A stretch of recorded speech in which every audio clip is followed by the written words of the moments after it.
Halo, salam planter untuk kita semuanya.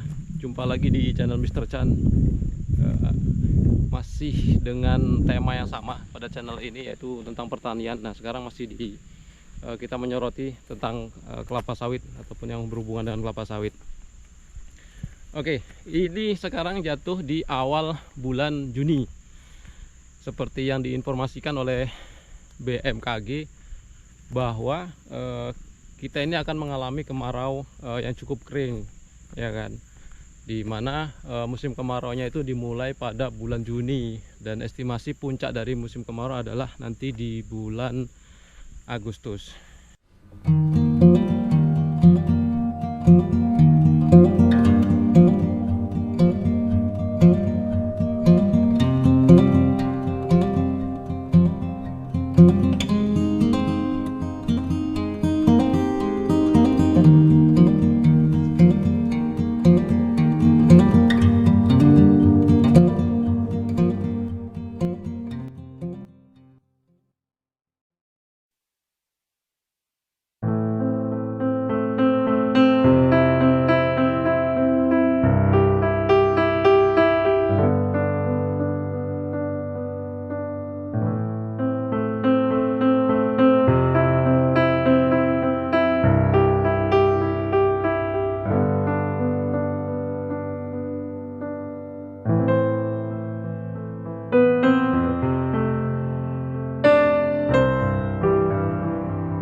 Jadi apa yang harus kita persiapkan nih nanti pada saat musim kemarau untuk perawatan tanaman kelapa sawit tentunya ya.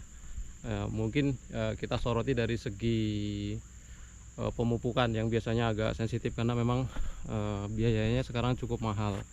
Kalau dulu mungkin untuk pemupukan itu biayanya itu mencakup 60% dari total biaya perawatan, kalau sekarang mungkin bisa jadi lebih 80 ataupun 90%. Oke. Oke, ini hari Kamis, ini tanggal merah memang, tapi cuaca hari ini cukup panas. Nah, bisa dilihat di sini. Nah, cukup panas, dan kebetulan hari ini saya melihat kebun saya pribadi. Saya sedang melakukan pemupukan, lebih tepatnya dolomit. Saya kasih pupuknya, bisa dilihat di sini. Nah, ini dolomit.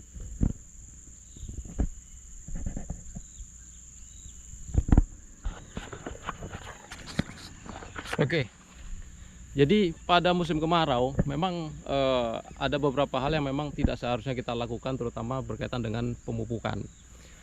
Karena ada beberapa pupuk yang memang apa namanya ya, bahan dasar ininya sejenis garam-garaman, dan juga ada bahan pupuk yang memang terbuat dari dasar bahannya itu adalah batu-batuan. Nah, ada dari dua jenis pupuk ini, ada beberapa hal yang harus kita perhatikan pada saat kita mungkin mau aplikasi di musim kemarau, terutama untuk pupuk yang memang berasal dari garam-garaman, kan seperti itu, seperti urea, terus KCl. Nah, ini pemupukan di kebun saya nih kebetulan ya, walaupun di sini sudah memasuki bulan kemarau nih dari prediksi orang BMKG, tapi di sini masih ada sedikit-sedikit sesekali hujan. Tapi nggak apa-apa, hari ini saya memang jadwalnya untuk aplikasi kapur dolomit, karena memang jenis tanahnya memang agak sedikit masam, tapi tidak terlalu masam, kecuali mungkin di arah yang ujung sebelah sana itu, karena memang dia rendahan.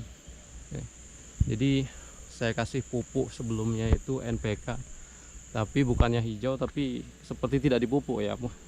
Terus saya ukur, ternyata kondisi tanahnya memang pakai alat ukur ternyata masam, dan harus saya netralkan dulu lah asamnya dulu dengan menggunakan kapur seperti ini.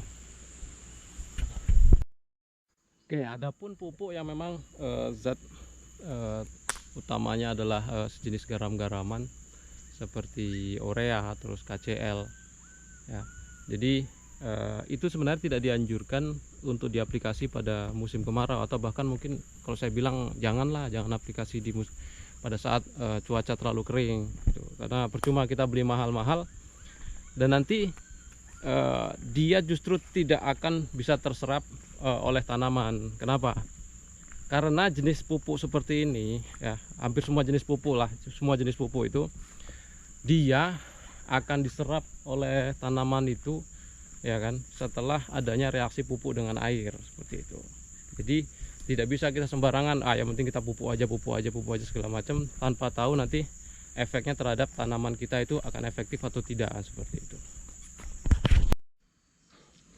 Nah, untuk jenis pupuk yang tadi mudah dari garam-garaman tadi, itu dia sifatnya dia akan lebih mudah menguap pada saat dia terkena sinar matahari ataupun cuaca panas yang terik. Jadi belum sempat terjadi reaksi dengan air, dan untuk selanjutnya menjadi beberapa unsur-unsur yang memang siap untuk diserap oleh tanaman, ternyata dia sudah menguap dulu. Nah, di situ kerugian bagi kita. Nah, lantas dari beberapa opsi pupuk tadi, kira-kira mungkin ada yang bertanya, kira-kira ada nggak pupuk yang masih bisa kita aplikasi pada saat musim kemarau? Oke, kalau itu saya jawab bisa, ada. Jadi ada pupuk yang memang bahan dasarnya dari jenis batu-batuan seperti jenis pupuk fosfat, dan juga ada pupuk yang berupa kapur atau bisa orang sebut dolomit seperti itu. Itu bisa kita aplikasi pada saat musim yang cukup kering, dimana nanti tingkat penguapannya itu saya bilang hampir tidak ada. Jadi nanti dia akan bereaksi, walaupun kita aplikasinya nanti di musim kemarau, dia akan bereaksi pada saat dia sudah terkena air atau pada saat musim hujan berikutnya. Jadi tidak pada saat kita aplikasi terus kemudian beberapa hari kemudian terjadi reaksi di dalam tanah, tidak. Jadi dia akan juga bereaksi pada saat nanti pada musim hujan sudah mulai turun seperti itu. Tapi masih bisa kita aplikasi pada saat bulan kering. Untuk perawatan selain pupuk, biasanya di musim kemarau ada hubungannya. Kalau jenis perawatan itu kita seperti penyangan gulma.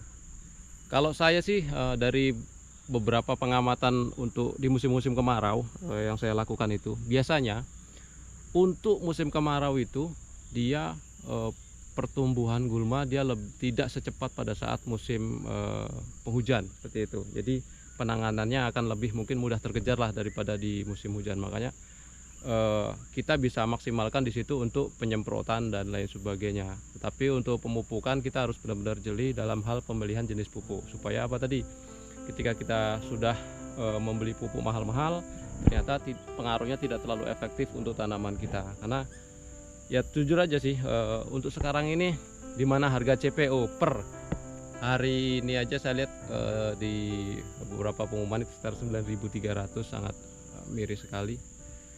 Jadi dengan harga seperti itu pasti akan berpengaruh juga terhadap harga TBS. Karena di lokasi tempat saya tuh harga di petani sudah 1.400, 1.300. Tapi harga pupuknya terus stabil. Maksudnya stabil adalah stabil mahalnya gitu, tidak ada penurunan. Jadi harga sawit yang murah, tetapi harga pupuk tetap mahal seperti itu. Jadi kalau kita nggak jeli dalam mengelola manajemen pemupukan, ya kita akan sudah mengeluarkan modal, ya hasilnya tidak akan maksimal. Oke, mungkin itu penjelasan singkat dari saya. Mudah-mudahan bisa bermanfaat untuk rekan-rekan para petani sawit semuanya. Saya juga di sini selaku bukan hanya pekerja sawit, tapi juga selaku petani sawit di sini. Ya, mudah-mudahan di kedepan hari harga sawit masih bisa kembali normal seperti dulu, ya paling nggak di angka 2.000 ke atas lah, supaya bisa mendukung untuk biaya operasional kita dalam melakukan perawatan tanaman kelapa sawit. Sekian, jangan lupa like, komen, dan subscribe-nya, dan salam planter.